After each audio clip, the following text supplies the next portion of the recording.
An airplane is a powered, fixed-wing aircraft that is propelled forward by thrust from a jet engine.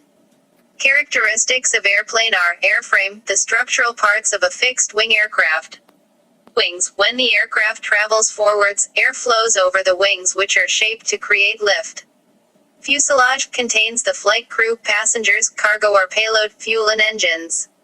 Cockpit, equipped with plane controls. Jet engine, to propel the aircraft. Landing gears, provide mechanism of landing and takeoff. Flaps, type of high-lift device used to increase the lift of an aircraft wing at a given airspeed. Aileron, change flight path by tilting. Spoiler, for intentional reducing the lift component. Rudder, used to steer plane. Elevator, controls the aircraft's pitch. Stabilizer, provides pitch and yaw control.